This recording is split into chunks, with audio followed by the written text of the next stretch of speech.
welcome to today's tutorial where we're going to do this just in case sticker, the big JIC, and we're going to give it a nice glittery look. Glittery, I like that new word.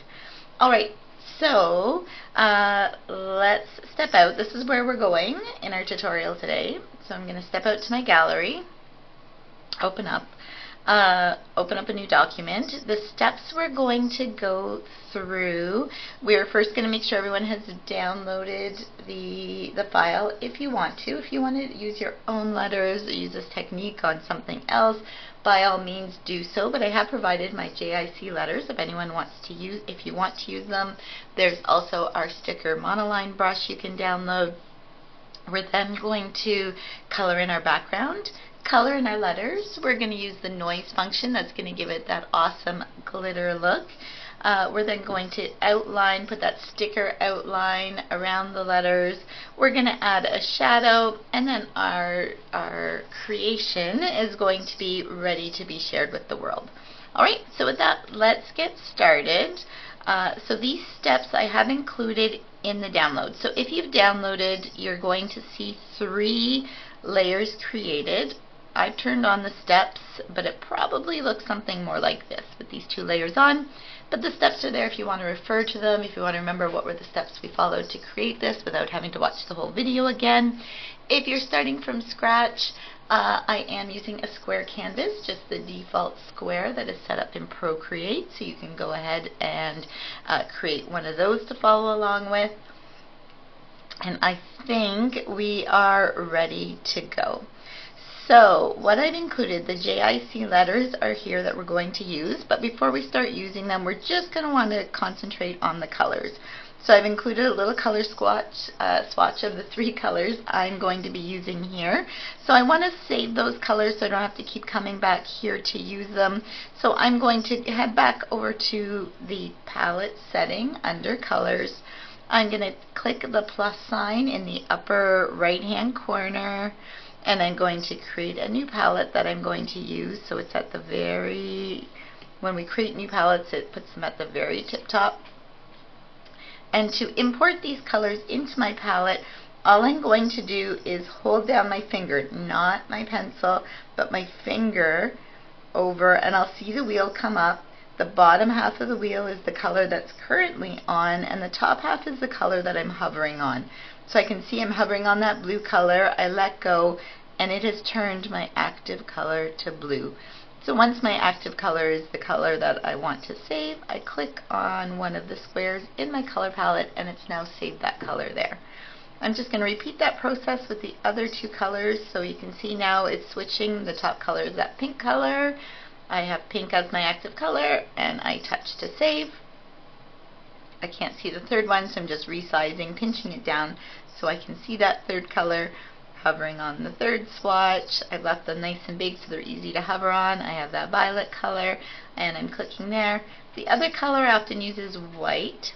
Instead of including white, and I know I could just press down on the page and grab it that way, my preferred way of making sure I always have a nice, true, crisp white is I head over to the disc. I've showed this before, but whenever you're on the disc in that upper left corner, if you just double tap, it will snap to true white. It does the same in the bottom for true black. You can see I double clicked over here, it snapped up there because it knows true black is there. So if I click here, I'm getting true white. If true white is my color now, I go back to my palette and I can add true white. So those are the 4 colors we're going to be using, or I'm going to be using. Feel free to follow along with whatever colors you would like. So now that I've saved my colors, I no longer need this layer to be turned on, so I can turn that off. I'm just left with my letters. Size-wise, I think that's where I want it. This is a good time to go and resize if I want them bigger or smaller. I don't want them too big because I want to be able to put that big white outline around them without getting too close to the edge. I think I have lots of room here, so I'm quite happy. So let's move on to our next step. Our next step was to add the background. So what I'm going to do is, while I'm sitting on that color layer that's turned off, I'm going to click the plus sign to create a new layer. I'm going to rename this background.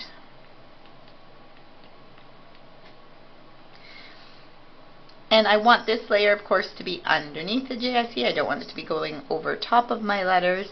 I'm going to go back to my color palette. I'm going to click this very first color, this nice blue, indigo blue kind of color. I had a room that was painted that color when I was in university. Once that color is selected, I simply drag and drop it onto my canvas, and it's filled in my background in blue. And that's all we're going to do for background right now. Next step, that when we talked about the steps earlier, was we're going to color in our letters. So I'm going to use this lightest color. So I'm going to switch my active color to this light violet color. That's active. There's a couple of different ways I can change the letters to that color. In my last video, I dragged and dropped it. It's only 3 letters, so it would be 3 drag and drops or continue filling.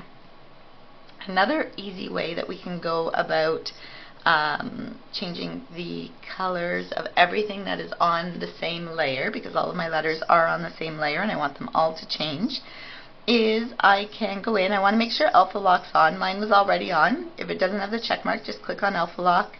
That's when you get this gridded background. I don't know if you can see behind JIC. It shows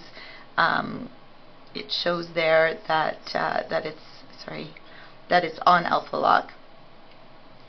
And what we want to do is, what Alpha Lock means is that you can't do anything on this layer other than where something already exists. So if I had a brush and I colored out here, I went. I'm going to very simply do, because I have my color selected here, I'm going to select fill layer. And normally if I clicked fill layer, it would fill the entire layer in. But because I'm on Alpha Lock, it's only going to fill in where I have those letters sitting. So now I have my letters already turned into the color that I want. Next step is where the fun starts. So I'm going to want to make sure I have Alpha Lock off. I'm still going to sit on this layer. I can rename it to say letters. It's good to get in practice of renaming our layers so we can find them more easily later. So now that I have my letters layer selected, I am going to, this is where the magic happens. We're going to go over to our magic wand, coincidentally. We are going to go down to noise, and this is where we're going to create the glitter. And we are just going to, a lot of these, how they work is that you slide across your page. So you can see I'm at 0% noise now. If I start anywhere on the left, doesn't matter where, and I slide to the right, you can see that number increasing. And I don't know if you can see what's happening to my letters. I'll bump it way up. It's getting grittier and grittier. It's almost like that old, if you had an old TV set and there would be noise, there would almost be that staticky look to it. But if you keep it to a minimal amount, I like around 50%. I find 50% maintains the color. You saw when I bumped it up high, it got so gritty I couldn't even tell what color it was anymore. It almost looked black and white. Around 50%, I still have that nice hint of that light violet color, but enough sparkle going on that it starts to look like glitter. So I'm happy with 50%. You can feel free to play back and forth, make it look the way that you want it to look. And then when we're happy, I'm just going to click back on my paintbrush, and that will shut down the noise menu. Okay, so our letters are looking pretty good. You could even work with it just like this, but we're going to take the extra step and turn this into a sticker. So to do that, I'm going to go back into my layers panel. The white outline, I want it to be underneath my letters but on top of my background. So I'm going to click on background and create a new layer, because it always creates a new layer one above where you were sitting. So I was on background, created this new layer. I am going to rename this one sticker just so I know. I'm going to go in and grab that white color. I'm also going to go in and grab my sticker monoline brush. I have mine saved here under calligraphy. If you've just downloaded it, it might show up under imported, or if you've moved it to another library, it will be there. But mine is sitting here right now. So you want your sticker monoline brush. Any monoline brush will work. There's nothing magical. I've just increased the size of this brush because I find some, like the standard monoline that comes with Procreate, at its largest only gets that big. And to me, that's not big enough for doing the outline. So in sticker monoline, I've created a much bigger brush. I like it around that size, but it can go all the way up to that.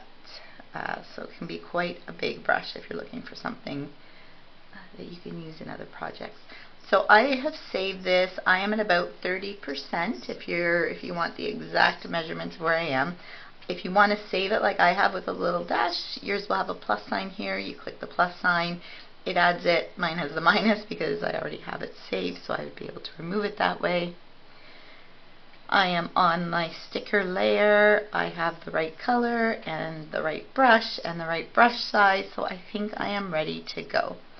Now when you're doing sticker outlines, we've talked about this before, we want to simply trace the outside. I've made the brush big enough that really if I'm tracing the outside, it gives exactly a radius width.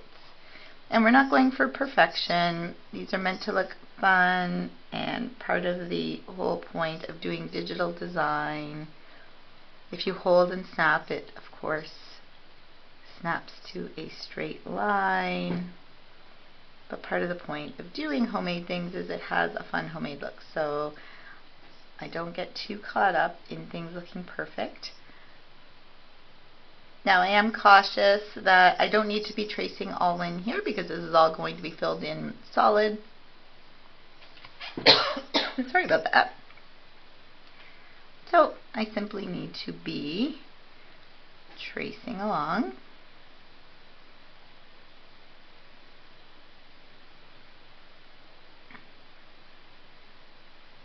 Letting some of that snapping smooth out some of my edges.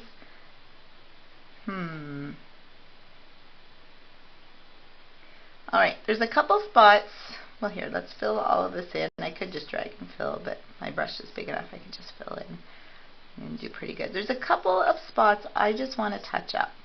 I know we're not going for perfection, but sometimes your eyes, my eye goes to this, it's a little wonky in a couple of spots. So I'm going to take my monoline brush, but I'm going to bump it way down in size. I'm going to zoom in. I know my hand tends to go more in this direction, so I'm just going to smooth that out and let it snap.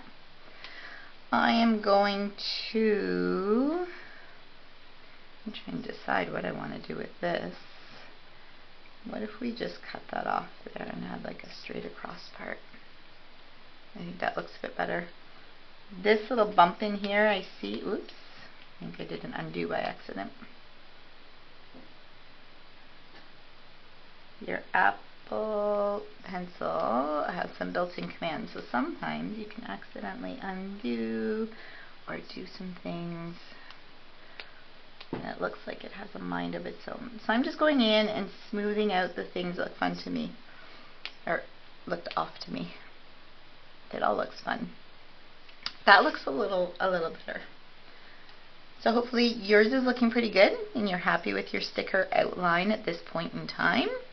So the last step that we're going to do, we just want to give it a little bit of dimension. I find they can look a little flat when all you have is your design on top of a background. So I like to add a layer in between. What we're going to do, instead of creating a new layer, oops, look, I can see here that I didn't quite fill all of that in. Not that it's important,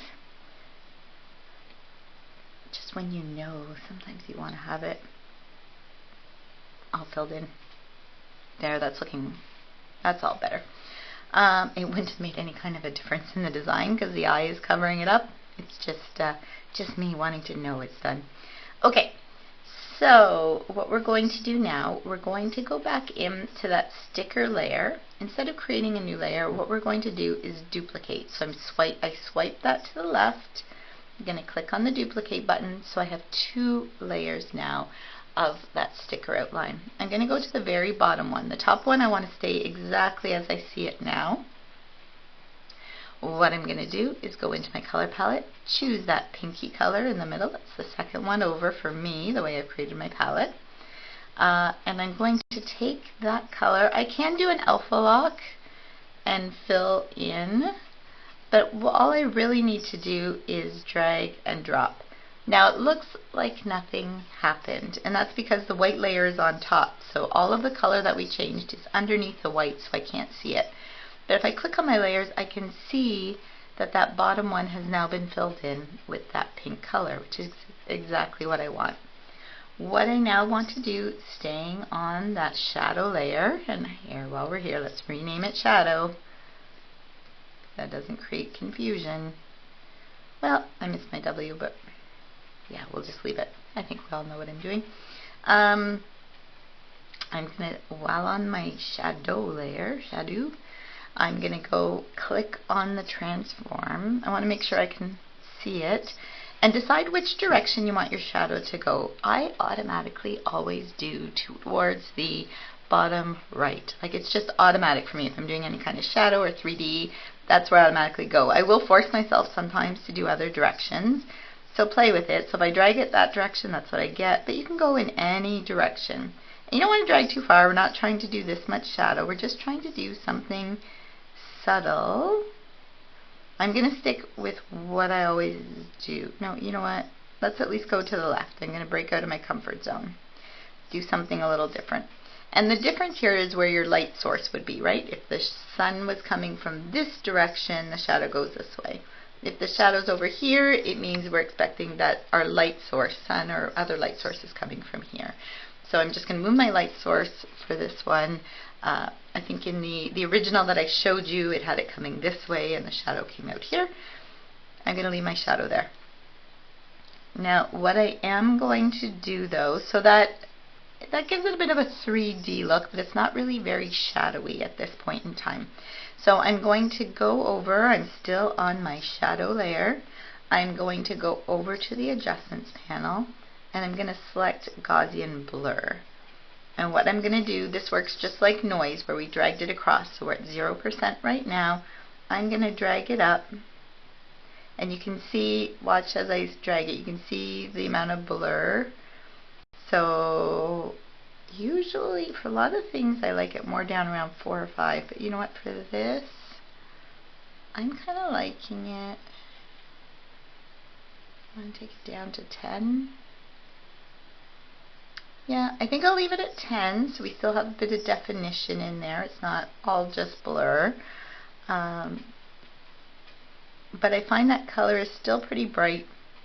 So what I can do if I just want to tone it down without making it more blurry is I can go back into this layer. I'm going to click on the N. That opens up down here all my blend modes. We're not going to worry about those today, but I am going to take the opacity slider and just see if I want to lighten it up a bit. You can see I can adjust the opacity here. And I find around 80% opacity. That's nice. It's there, but it's not overpowering my letters. We want to make sure that the letters are still the star of the show with that lovely glitter effect. Okay, so that's it. So that's everything we did today. We colored in our background, colored in our letters, used the noise function to give them that great glitter effect. We then did the outline of our sticker, duplicated it, and created that shadow underneath. And now our letters are ready to be shared. So if you do want to save them onto your iPad, we're going to click on our actions menu, which is also looks like a wrench. We click at the very top, make sure you've selected share, and then you just click the file format that you want it shared in. So as a JPEG or a PNG. We haven't done any animations, so we don't really need some of these bottom animated options, but select JPEG and it will let me save image, and then it's gone right into my camera roll with other images on my iPad.